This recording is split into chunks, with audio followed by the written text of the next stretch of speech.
Logan's face was flushed a deep, strained red, the veins in his neck bulging as his fingers gripped the rusted iron edges of the park's storm drain. A light, annoying drizzle was falling, the kind that frizzed your hair and chilled you to the bone. But Logan didn't seem to care. He grunted, using his knees for leverage, ignoring the chronic lower back pain he constantly complained about at home. The same back pain that meant Anna had to carry the heavy groceries and do all the yard work for the past 2 years. Standing a few feet away, clutching her umbrella, Anna watched her husband play the hero. Beside Logan stood a frantic young woman in her early 20s, practically bouncing on her toes in distress. "Oh my gosh, I can't believe it slipped right off my wrist," the stranger babbled, her eyes wide with gratitude. "My boyfriend gave me that charm bracelet for our anniversary. Thank you so much for trying." "Don't worry about it," Logan gritted out, offering the girl a warm, reassuring martyr-like smile. With one final, agonizing heave, he managed to lift the heavy iron grate just enough to slide his other hand into the muck and pull out a cheap, muddy, silver-plated chain. The girl squealed, thanking him profusely. Logan handed it over, wiping his filthy hands on his jeans, chest puffed out with the quiet, smug satisfaction of a man who had just saved the day. Anna didn't say a word. She just stared at the iron grate, feeling a cold, hollow sensation spreading through her chest that had nothing to do with the autumn rain. Exactly 1 week ago, in this exact park, on this exact walking path, Anna had dropped her own bracelet down that very same drain. It wasn't a cheap trinket. It was a delicate gold piece she had bought for herself with her first real paycheck. When she had gasped and knelt by the drain, desperately asking Logan if he could help her lift the grate, he hadn't even broken his stride. He had stopped a few paces ahead, let out a heavy, irritated sigh, and checked his watch. "Anna, please, I have a bad back. I'm not throwing it out over a piece of metal," he had snapped, looking at her as if she were a spoiled child throwing a tantrum. "It's just a bracelet. You have plenty of money, just go buy a new one." She had left the gold bracelet in the mud that day, walking home in silence, trying to convince herself that he was just tired from grading high school English essays. She had spent the last 5 years making excuses for him. Anna came from a world of old money, trust funds, and summer homes. A world she willingly turned her back on to marry the grounded, humble public school teacher. She had frozen her own accounts, downsized her life, and tiptoed around his fragile male ego, terrified of making him feel inadequate. But watching him risk a slip disc for a total stranger, Anna's blinders finally fell off. Logan wasn't a good man. He was a man who desperately needed an audience to tell him he was a good man. With strangers, he was a knight in shining armor. With his wife, he was a resentful, covert narcissist who punished her simply for existing, for being born into a world he secretly envied and openly mocked. The realization didn't make her want to scream. It just made her unbelievably, overwhelmingly exhausted. "Did you see the look on her face?" Logan asked, rubbing his lower back as they walked the remaining blocks back to their modest suburban home. He was practically glowing with self-congratulation. Poor kid was practically in tears. "I couldn't just leave her there." "No," Anna said, her voice eerily smooth. "You certainly couldn't." Logan caught the icy edge in her tone and immediately went on the defensive, his smile dropping into a familiar scowl. "Oh, here we go. What's your problem now? Are you seriously pouting because I helped someone? You always have to make everything about you, don't you, Anna?" She didn't answer. She let him talk. Let him build his narrative of the nagging, ungrateful wife. When they walked through the front door, Anna didn't take off her coat. She walked straight past him, down the hallway, and into their bedroom. Logan followed her, still lecturing her about her privilege and lack of empathy. But his words stumbled to a halt when Anna pulled her vintage leather weekender bag from the top shelf of the closet and unzipped it on the bed. "What are you doing?" he asked, his voice dropping into a dangerous, mocking register. "Are you packing over a drain grate? Are you actually insane?" Anna calmly opened her dresser drawer, taking out her favorite silk blouses and neatly folding them into the bag. She wasn't crying, her hands weren't even shaking. The sheer absence of her usual anxious attempts to keep the peace unnerved him more than a screaming match ever could. "I am leaving Logan," she said, her voice conversational, as if she were discussing the weather.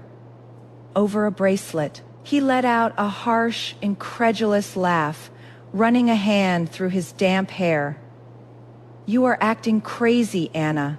You are throwing a hysterical fit over a piece of jewelry. Grow up." Anna stopped packing. She turned to look at him. Really look at him. She saw the cheap sweater she had bought him, the defensive posture, the sheer arrogance of a mediocre man who thought he had completely broken a strong woman. She reached into her sleek leather tote bag and pulled out a thick manila envelope. She had kept it in there for 2 months, a silent testament to the doubts she had been too afraid to face. Until today, she walked over and slapped the envelope flat against Logan's chest. He instinctively caught it before it hit the floor, looking down at the bold legal print visible through the flap. "Petition for dissolution of marriage." "I am not leaving over a bracelet," Anna said, her eyes deadlocked with his, stripped of all the warmth he had taken for granted for 5 years. "I am leaving because in your eyes, I am worth less than a stranger on the street. I'm not throwing a fit, Logan. I'm just finally awake. Sign them." Oh, the delicious clarity of the storm drain epiphany. Most women wait for a text message from a mistress or a lipstick stain on a collar to prompt a divorce. Anna realized her marriage was over because her husband had better manners for a total stranger than for the woman paying his bills. It is a profound and terrifying moment when you realize you share a bed with a man who performs chivalry for an audience, but reserves contempt for his partner. Leaving him wasn't an overreaction to a piece of jewelry. It was a refusal to be the only person in the room. He didn't feel the need to impress. Logan stared at the manila envelope as if Anna had just handed him a live grenade. The arrogant sneer had vanished, replaced by a momentary naked panic. But true to form, his fragile ego couldn't sustain vulnerability for more than a second. "You are pathetic," he spat, tossing the papers onto the bed as if they were trash. "You think you can manipulate me with this? Go ahead, leave. You'll be back by tomorrow night when you realize you can't survive without me holding your hand through real life." He turned on his heel and stormed out, slamming the front door so hard the framed photos in the hallway rattled. Anna didn't flinch. She simply finished packing her weekender bag, called a premium car service, and left the keys to the modest suburban house on the kitchen counter. She didn't look back. By the time the sleek black sedan pulled up to an upscale downtown hotel, Anna was already dialing her family's wealth manager. For 5 years, she had lived off a modest teacher salary and her own administrative pay, terrified of making Logan feel emasculated by her massive trust fund. Never again, she thought, watching the city lights blur past the tinted windows. "Mr. Sterling," Anna said into the phone, her voice steady and commanding, a tone she hadn't used since before her wedding. "It's Anna. I need full access reinstated to my primary accounts. Yes, effective immediately. And please send a car to my hotel tomorrow morning. I have some shopping to do." Meanwhile, Logan had driven straight to a dim testosterone, heavy sports bar to meet Mark. Mark was the kind of guy who constantly smelled of cheap cologne and listened to alpha male podcasts at double speed. He was a divorced real estate agent who considered himself an expert on women, mostly because he loudly hated them. Logan slammed his pint glass on the sticky table, venting about Anna's hysterical overreaction to a storm drain. He conveniently left out the part where he had refused to help her retrieve her own gold bracelet a week prior. "Bro, you're dodging a bullet," Mark said loudly, slapping Logan on the shoulder. "She's testing you. Women do this all the time. If you cave now and go crawling back, she'll never respect you. You have to assert dominance, ignore her, give her the silent treatment." Logan nodded, taking a long pull of his beer, letting Mark's toxic rhetoric wash over him. "She even printed out divorce papers, Mark. Can you believe the audacity?" "Total bluff," Mark scoffed, waving a hand dismissively. "She's almost 30. A divorced woman pushing 30. Her market value is plummeting. She's terrified. What you need to do is show her you're a high-value man, make her jealous. You still talk to that little student teacher at your school, the blonde." Logan hesitated, thinking of Mia. Mia was 22, wide-eyed, and looked at Logan like he was a misunderstood literary genius instead of a grumpy high school English teacher. She hung on his every word during lunch breaks. "Yeah, Mia," Logan muttered. "But nothing's happened." "Make it happen," Mark ordered, ordering another round of shots. "Call her. Tell her you're having a rough night. Let Anna see that if she walks away, there are 10 younger girls lining up to take her place. That'll break her." By 1 a.m., Logan was completely plastered, slumped over the bar, dramatically slurring about his broken heart to a very confused, very eager Mia, who had rushed over the second he texted her. She felt like the heroine in a tragic romance novel, tasked with saving her brilliant wounded mentor from a cruel, unappreciative wife. At 1:30 a.m., Anna's phone buzzed on the nightstand of her luxury hotel suite. She was wrapped in an Egyptian cotton robe, sipping sparkling water and reviewing her reinstated bank statements on her tablet. She picked up the phone. It was an unknown number. "Hello? Hi, is this Anna?" A young, breathy voice squeaked through the receiver. "It's Mia from the high school. I don't know if Logan mentioned me." Anna paused, her eyes narrowing slightly. "Of course he mentioned you, Mia. Logan had spent the last 3 months constantly bringing up how eager the new student teacher was to learn, and how much she admired his lesson plans." Anna wasn't an idiot. She knew exactly what it was. Logan loved feeling worshipped. "What do you want, Mia?" Anna asked, her voice cool and utterly devoid of the jealousy the younger girl probably expected. "Logan is really drunk at a bar downtown. He's in a bad way," Mia stammered, trying to sound mature and concerned, but failing to hide the underlying smugness. "He's been talking about how hard things are at home. I think you should come get him." It was a classic Logan move. He couldn't just apologize. He had to create a crisis, drag a younger woman into it to stroke his ego, and force Anna into the role of the frantic, jealous wife rushing to his rescue. He wanted her to fight for him. He wanted to feel indispensable. Anna leaned back against the plush velvet headboard, a cold, elegant smile curving her lips.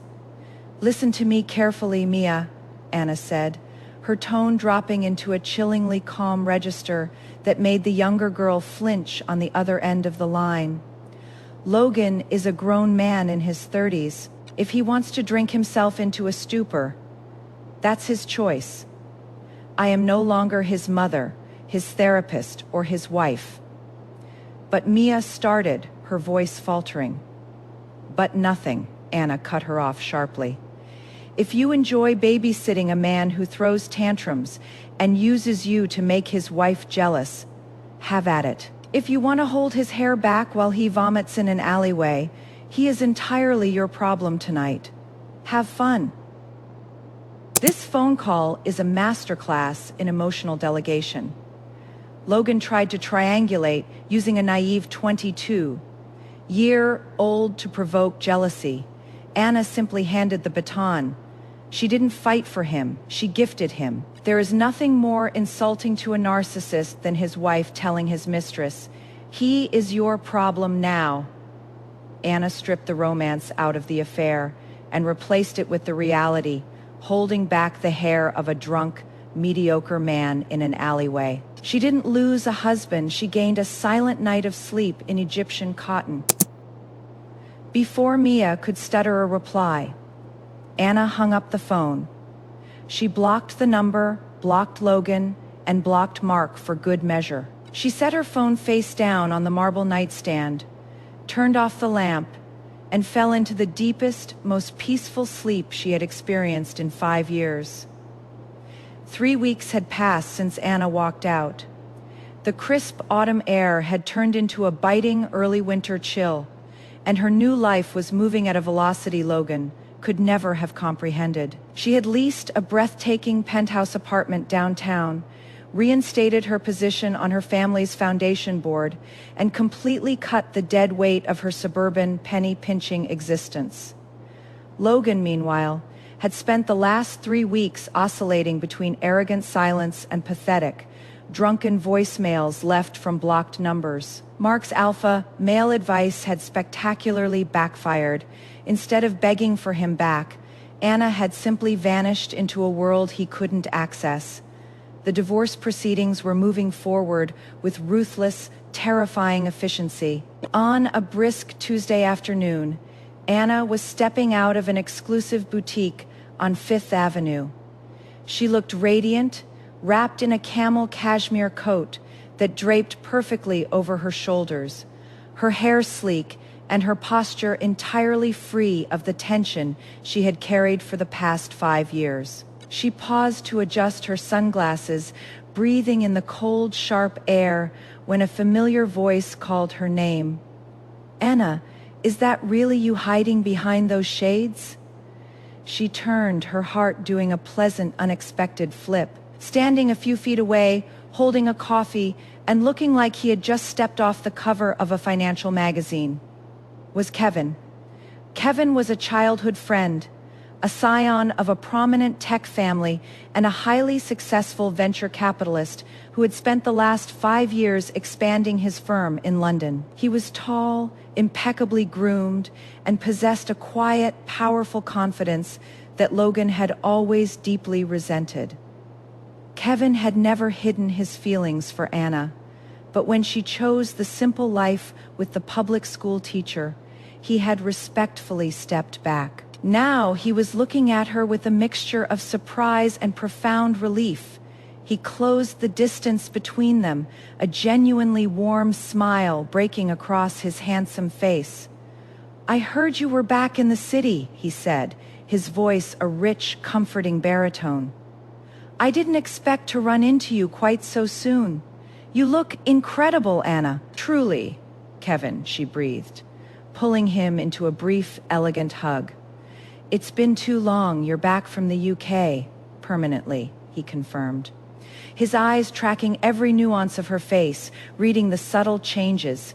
He knew about the divorce. In their circles, news traveled fast. He didn't offer pity. He offered a knowing, approving nod. "I was actually hoping to track you down this week. I have a welcome back to reality gift for you." Before Anna could protest, Kevin reached into the breast pocket of his tailored coat and produced a sleek velvet box bearing a recognizable high-end designer logo. He popped it open. Inside rested a breathtaking, custom design diamond and sapphire necklace that easily cost more than Logan's entire annual salary. It wasn't a romantic gesture in Kevin's world. It was simply an appropriate welcome. Home present for a peer. "Kevin, this is stunning, but it is entirely too much," Anna said, a genuine laugh escaping her lips as she touched the cold stones. "I can't possibly accept this." "Of course you can," Kevin insisted softly, his eyes twinkling. "Consider it a replacement for whatever cheap things you've been forced to wear lately. You belong in diamonds, Anna, not apologies." It was a perfect cinematic moment until a harsh, aggressive voice shattered the air. "So this is it, huh? This is why you left me?" Anna froze, her smile hardening into a flat line. She didn't need to turn around to recognize the pathetic, desperate tone. Logan had been stalking her. He emerged from behind a parked delivery truck, his face red and blotchy, his cheap winter coat looking incredibly shabby against the backdrop of the luxury boutiques. He marched toward them, his eyes locked on the velvet box in Kevin's hand, his chest heaving with misplaced, aggressive jealousy. "Logan," Anna said icily, slipping her sunglasses down slightly to glare at him. "Are you following me? You didn't answer my question." Logan roared, ignoring the startled glances of wealthy pedestrians. He pointed a trembling finger at Kevin, then at the necklace.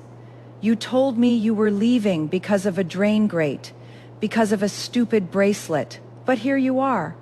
The second we split, spread out for some rich snob waving a diamond necklace in your face.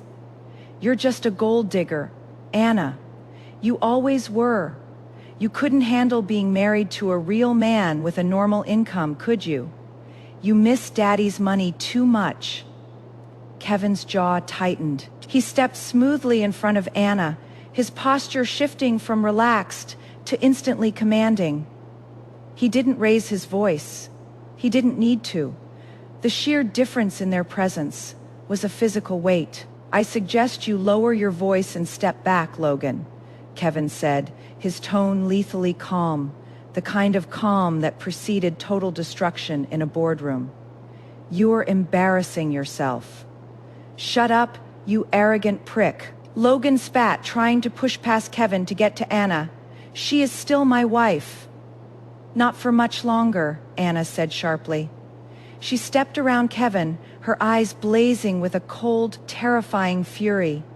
Logan had spent 5 years making her feel small. He had made her apologize for her wealth, made her hide her trust fund, and made her feel guilty for wanting nice things, all while he played the victim. And now he dared to accuse her of being a gold digger. The sheer audacity, the disgusting, transparent projection of his own inferiority complex finally snapped the last thread of her patience.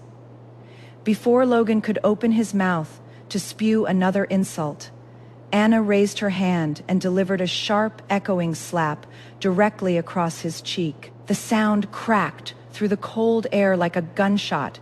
Logan stumbled back, his hand flying to his rapidly reddening face, his eyes wide with absolute shock. He had never seen this Anna.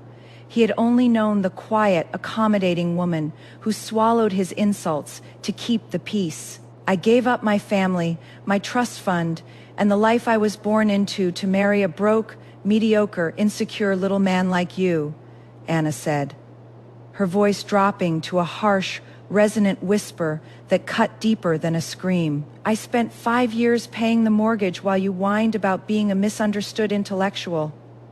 Don't you ever accuse me of loving you for money, Logan? You didn't have any to begin with." She stepped closer, forcing him to cower backward. "You are not poor because of your paycheck, Logan," she finished, her eyes sweeping over him with pure disgust. "You are poor because you are a coward. You're a pathetic, empty man who needs to tear down women to feel tall. I'm not a gold digger. I'm just a woman who finally remembered her own worth. And you, Logan, you couldn't afford me if you lived 1,000 lifetimes." Logan stood frozen on the sidewalk, his hand clutching his stinging cheek, stripped naked of his nice guy facade. Anna turned her back on him, took Kevin's offered arm, and walked away into the boutique, leaving Logan choking on the cold, bitter reality of what he had thrown away. Logan suddenly realized he hadn't just lost a wife, he had discarded a queen. And another king was already waiting to crown her. 2 weeks after the slap that severed the last illusion of their marriage, the day of the mandatory divorce mediation arrived. The law offices of Sterling and Vance were a study in silent, expensive intimidation. All glass walls, polished mahogany, and panoramic views of the city skyline. It was the kind of place Logan had always claimed to despise, calling it soulless, primarily because he knew he could never afford to be a client there. Anna arrived precisely on time, looking as though she were attending a high-stakes board meeting rather than the dissolution of her 5-year marriage. She wore a tailored, charcoal gray suit that screamed quiet luxury, her hair perfectly styled, her expression entirely unreadable. She sat at the long conference table, her high-powered attorney beside her, sipping sparkling water and waiting. Logan, on the other hand, had spent the morning listening to Mark's latest podcast recommendation about holding frame during a breakup. Mark had convinced him that the only way to win back control was to walk into that room and prove to Anna that he had completely moved on, that her departure hadn't dented his high-value status in the slightest. So Logan didn't come alone. The heavy glass doors swung open, and Logan walked in, his chest puffed out in a forced, awkward swagger. Clinging tightly to his arm was Mia, the 22-year-old student teacher. She was dressed in a short, tight dress that was entirely inappropriate for a legal setting, her makeup heavy, her eyes darting nervously around the imposing room. Logan led her to the chairs opposite Anna, aggressively pulling one out for her before sitting down himself, a smug, challenging smirk plastered on his face. He waited for the reaction. He waited for Anna to gasp, to tear up, to throw a fit, to demand that Mia leave. He wanted the satisfaction of seeing his wife broken by jealousy. Anna simply blinked, slowly and deliberately, taking a sip of her water. She didn't look angry. She didn't look hurt. She looked mildly amused. Logan, Anna's attorney, a sharp-eyed woman named Miss Vance, began, her voice dripping with professional disdain. This is a closed mediation session. Non-parties to the divorce are not permitted in the room. She's my support system, Logan said loudly, throwing an arm over the back of Mia's chair, trying to look relaxed but sweating profusely under his cheap suit jacket. He shot a look at Anna, desperate to provoke her. Mia understands what I've been going through. I thought it was important for her to be here. You know, to see the reality of what I was dealing with. Mia offered a small, awkward wave to Anna, looking like a deer caught in the headlights. Hi, Anna. I just want Logan to be happy. The silence in the room stretched out, thick and heavy. Logan leaned forward, his eyes locked on Anna, waiting for the explosion.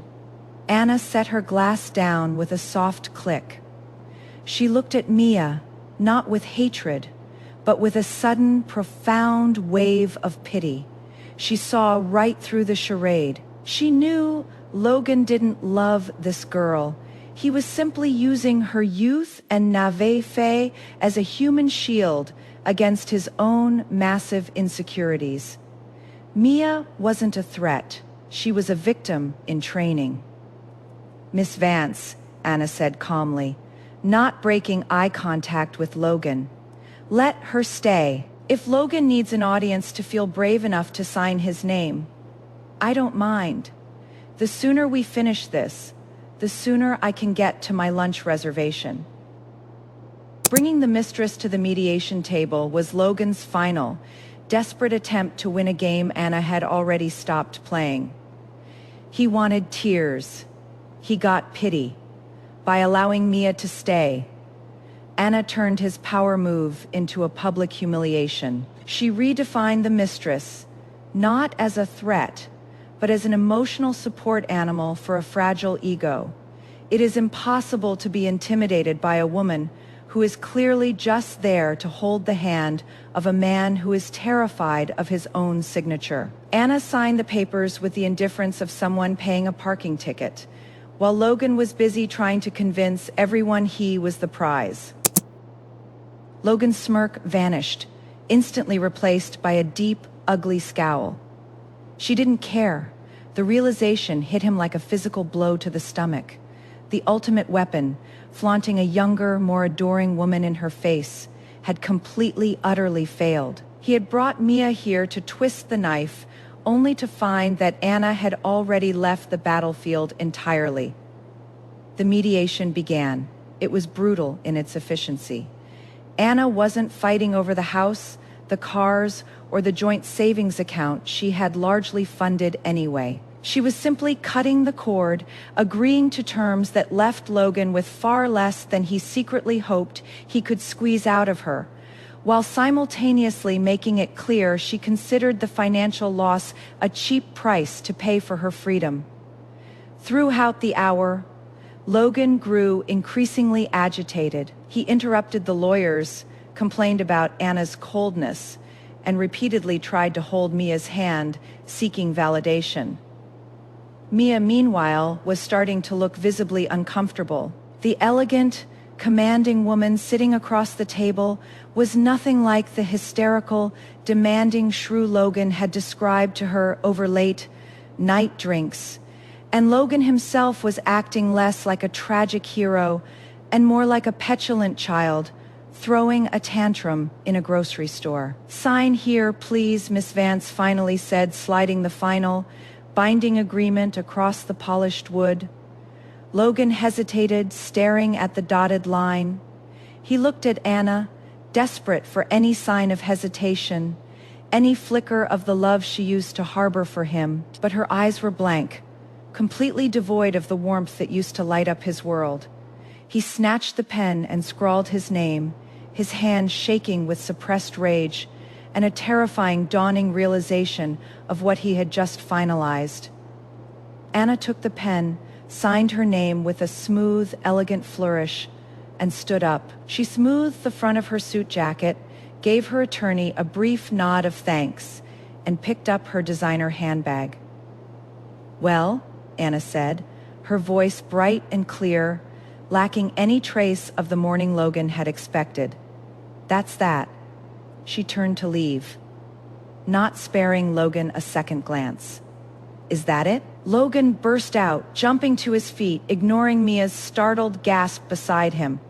5 years and you just walk away. You don't even care.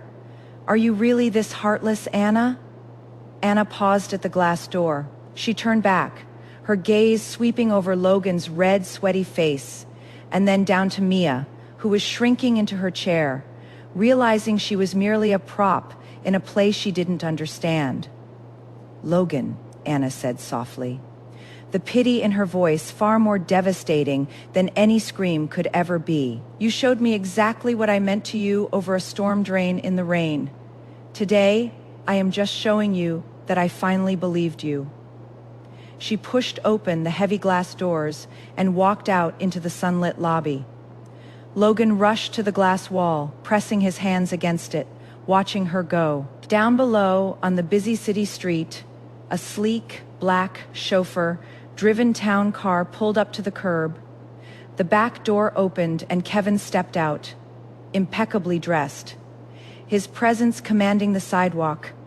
He offered Anna his hand, a warm, protective smile completely transforming his face as she approached. Anna linked her arm through his, leaning in to say something that made Kevin laugh, a sound that carried faintly even through the thick glass. He kissed her cheek, opened the car door for her, and she slid inside, enveloped in a world of wealth, respect, and effortless grace. Logan stood frozen, his palms leaving sweaty prints on the glass, while Mia watched him from behind, her illusions shattering one by one, Logan realized with a sickening drop in his stomach that the game was over. He hadn't made her jealous. He had just given her permission to leave, and someone infinitely better was already waiting to take her home.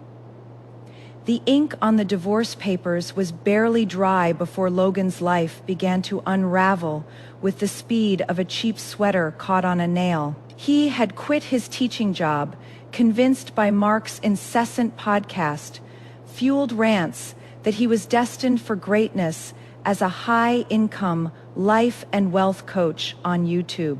It was a delusion built entirely on his need to prove to Anna that he didn't need her trust fund, that he was the alpha provider she had supposedly failed to respect.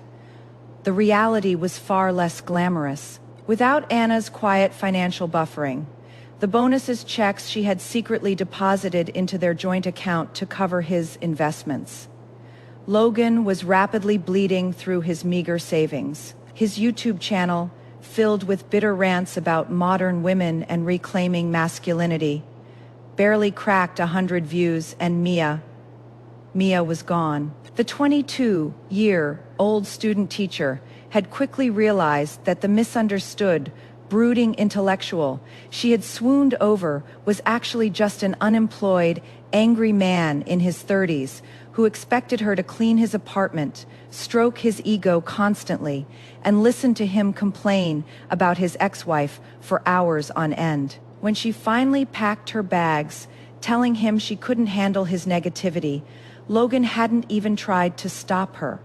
She was just a prop. After all, a prop that had failed to elicit the one reaction he truly craved, Anna's jealousy. It was a cold, sleeting Thursday evening when Logan finally hit rock bottom. He was sitting in his dimly lit, messy apartment, scrolling obsessively through Anna's newly public social media. Gone were the modest, tired selfies from their suburban life. Instead, he saw Anna glowing in Monaco, Anna laughing at a charity gala, Anna looking effortlessly stunning in designer gowns, surrounded by people who wielded real power and influence. And there, always in the background or right by her side, was Kevin. Kevin, who looked at her not with the resentful, competitive glare Logan had harbored, but with open, unapologetic adoration. The contrast was a physical agony. Logan finally saw what he had done. He hadn't just lost a wife. He had systematically tried to dim the brightest light in his life because he was too afraid to stand in it. The memory of the storm drain, the cheap bracelet he had retrieved for a stranger, and the gold one he had told Anna to replace, hit him with the force of a physical blow. He had thrown away a diamond because he was too insecure to hold it. Desperation, cold and absolute, clawed at his chest. He grabbed his coat and headed out into the sleet. An hour later, Logan was standing outside the sleek, glass-fronted lobby of Anna's downtown high-rise. He was soaked, shivering in his thin coat, clutching a small velvet jewelry box in his trembling hand. Inside was an exact replica of the delicate gold bracelet Anna had lost that day in the park. He had spent the last of his credit limit on it, convinced that this grand, cinematic gesture of remorse would fix everything. He just needed to explain. He just needed her to see that he understood now. When the revolving doors finally spun, Anna stepped out, flanked by a doorman holding a large umbrella over her head. She was dressed in a stunning floor-length camel wool coat, her hair swept up in an elegant twist, heading toward a waiting town car. "Anna," Logan shouted, his voice cracking, stumbling forward through the icy rain. Anna stopped. She turned, her expression unreadable beneath the soft glow of the lobby lights. She didn't look angry. She just looked incredibly tired of him. She nodded at the doorman to wait and stepped back slightly, keeping her distance. "Logan," she said, her voice cool and composed, lacking any of the anxiety that used to define their interactions. What are you doing here? It's freezing. I needed to see you, Logan stammered, his teeth chattering, holding out the velvet box like a peace offering. I got this for you. It's the bracelet, the one you lost in the park. I had a jeweler recreate it perfectly. Anna looked down at the box in his trembling, rain-slicked hand. For a split second, a flicker of genuine sadness crossed her eyes. Sadness for the girl who had spent 5 years begging this man for the bare minimum of his affection. But the sadness quickly evaporated, replaced by a cold, sharp clarity. Logan, put that away, she said softly. No, please, Anna. You have to listen to me, Logan begged, his voice rising in panic as he realized she wasn't reaching for it.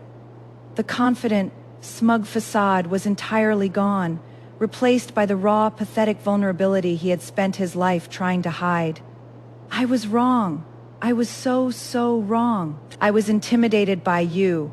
I was terrified of your money, of your background. I felt so small next to you, and instead of stepping up, I tried to drag you down to make myself feel bigger. I was a coward. I pushed you away to prove I didn't need you, but I do. I have nothing without you. Please, Anna. Just give me one more chance. Let me. He took a step forward, desperate to touch her. Anna didn't flinch, but she raised a gloved hand, stopping him dead in his tracks. Do you hear yourself, Logan? Anna asked, her voice dropping to a harsh, resonant whisper that cut through the sleet. You are shivering out here in the cold, begging me to take you back, and you are still only talking about yourself, your fears, your insecurities, your need to feel big. You didn't buy this bracelet because you care about what I lost. You bought it because you want to feel like a savior again. Logan stared at her, his mouth open, the rain matting his hair to his forehead. I don't want the bracelet, Logan, she continued, her eyes sweeping over him with a profound, finalizing pity. I don't want the apologies you only found when your own life started falling apart.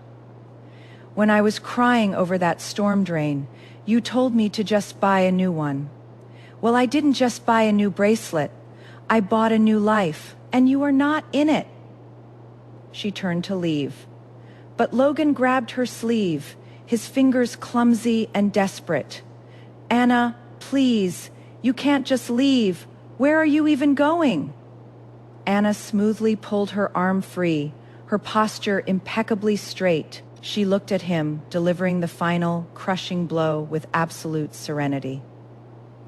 I'm leaving the country, Logan, tomorrow morning, a long European vacation to start fresh. Kevin and I have a flight to catch. Logan's eyes widened in sheer, absolute panic. The name Kevin felt like a physical strike. This wasn't a separation. This was an erasure. The reality of her departure, the absolute finality of it, crashed over him, drowning out the sleet and the city noise. He had to stop her, even if it meant tearing himself apart to do it. The international terminal at JFK was a sprawling, chaotic expanse of high ceilings, duty-free boutiques, and the relentless hum of departures. It was early Friday morning, and the air was thick with the scent of expensive coffee and anticipation. Anna moved through the terminal with an effortless, fluid grace, her hand resting lightly on the handle of her sleek, monogrammed carry. And she wore oversized designer sunglasses and a soft cashmere travel set, radiating the kind of quiet, unbothered wealth that turned heads. Beside her, Kevin matched her pace perfectly. He looked impossibly handsome in a tailored navy blazer. His presence, a steady, grounding force. He didn't carry her bags or fuss over her. He walked with her, treating her like the equal she was. They were heading toward the first-class check, encounters when the peace was abruptly shattered. The frantic, echoing shout sliced through the ambient noise of the terminal. Anna froze, her hand tightening slightly on her luggage handle. But she didn't turn around. She didn't need to. The desperation in the voice was unmistakable. Logan burst through the sliding glass doors, looking wild and completely unhinged. His hair was disheveled, his cheap coat was wrinkled from sleeping in his car, and his eyes were bloodshot. He had driven straight from her apartment building to the airport, fueled by a toxic cocktail of panic, regret, and Mark's lingering idiotic advice that grand public gestures always won women back. He lunged toward the premium check, in lane completely ignoring the startled business travelers and security personnel. "Anna, you can't get on that plane," Logan yelled, his voice cracking as he closed the distance. He was waving the small velvet box like a desperate flag of surrender. "I know I messed up. I know I was a coward. But I love you. I've always loved you. Don't do this to us." Kevin didn't hesitate. With a smooth, practiced motion, he stepped smoothly between Anna and the charging man. He didn't raise his fists. He didn't need to. Kevin simply stood his ground, crossing his arms over his broad chest, his posture radiating absolute, impenetrable authority. He looked at Logan not with anger, but with the cold, clinical assessment of a man inspecting a particularly irritating insect. Logan skidded to a halt, his chest heaving, his eyes darting frantically between Kevin's impassive face and Anna, who stood safely behind him. "Get out of my way, Kevin," Logan snarled, trying to inject some venom into his voice, though it trembled pathetically. "This is between me and my wife." "Ex-wife," Kevin corrected softly, his voice a deep, resonant rumble that carried easily over the terminal noise. "And she made it perfectly clear last night that she has nothing left to say to you. I suggest you turn around and walk away, Logan, before you humiliate yourself further in front of half of New York. She is only with you because of your money." Logan spat, pointing a shaking finger at Kevin, projecting his own deep-seated inadequacies one final time. "You bought her with a necklace. You think you're better than me." Kevin let out a short, genuine laugh, a sound that cut deeper than any insult. "Logan, I don't think I am better than you because of my bank account. I know I am better than you because when the woman I love drops something in the mud, I don't tell her to buy a new one. I get down on my knees and find it for her." The words hung in the air, a devastatingly simple truth that stripped away the last of Logan's defenses. Before Logan could muster a reply, a small, breathless voice called out from behind him. "Logan, what are you doing?" Logan whipped around, standing a few yards away, clutching a cheap tote bag and looking utterly bewildered, was Mia. The 22-year-old student teacher had tracked his phone location, convinced he was doing something drastic. But as she took in the scene, Logan kneeling practically at the feet of his stunning ex-wife and her wealthy, imposing new partner, the final illusions she held about her misunderstood mentor evaporated. She saw Logan for what he was, a small, desperate man who had used her youth to bandage a shattered ego, only to cast her aside the second he realized he couldn't win back the woman he truly felt inferior to. "Emia, go home," Logan croaked, barely looking at her. He turned back to Anna, his eyes shining with unshed tears. "Please, Anna, tell him to move. Just talk to me. I am begging you. I am nothing without you." Anna finally stepped out from behind Kevin. She took off her sunglasses, looking directly into Logan's tear-filled eyes. There was no hatred left in her gaze, no anger, not even pity. It was the terrifying, absolute blankness of a woman who had completely, utterly moved on. "You are right, Logan," Anna said, her voice carrying a calm, chilling finality that silenced the whispers of the onlookers. "You are nothing without me, because you spent 5 years trying to hollow me out so you could feel full. I loved you enough to give up my entire world for you, and you punished me for it every single day." She glanced down at the velvet box in his hand, then back up to his face. You didn't want a partner, Logan. You wanted an audience. Well, the show is over. Keep the bracelet. Give it to the next girl who thinks you're a hero for lifting a storm drain grate. Anna didn't wait for his response. She didn't look at Mia, who was quietly crying near the entrance. She simply turned away, slipped her sunglasses back on, and linked her arm effortlessly through Kevin's. Kevin cast one final, dismissive glance at Logan before guiding Anna toward the first-class security lane. They moved together with a synchronized, quiet power, leaving the chaos behind them. Logan remained frozen on the polished terrazzo floor, the velvet box heavy and useless in his hand. He watched the sleek, automatic doors close behind them, shutting him out of her world forever. The realization crashed over him, a suffocating wave of absolute, irreversible loss. He had played a toxic, cowardly game with a queen, and he had lost everything. An hour later, Anna leaned her head against the plush leather seat of the airplane cabin, a glass of vintage champagne resting on her tray table. Kevin reached over, his large, warm hand gently covering hers. He didn't ask if she was okay. He knew she was. As the massive engines roared to life and the plane pierced through the heavy gray clouds, Anna looked out the window. The storm was finally beneath her, and the horizon stretching out ahead was bathed in brilliant, blinding gold. She hadn't just bought a new bracelet, she had bought a new life, and it was entirely her own. Let's pour a glass of something crisp and discuss the downgrade strategy. We see it constantly. Exceptional women who shrink themselves to fit into the lives of insecure men. Anna hid her trust fund, dimmed her light, and tolerated a life of modest struggle, all to protect Logan's delicate masculinity. She essentially played the role of a poverty-stricken damsel just to make a pauper feel like a prince.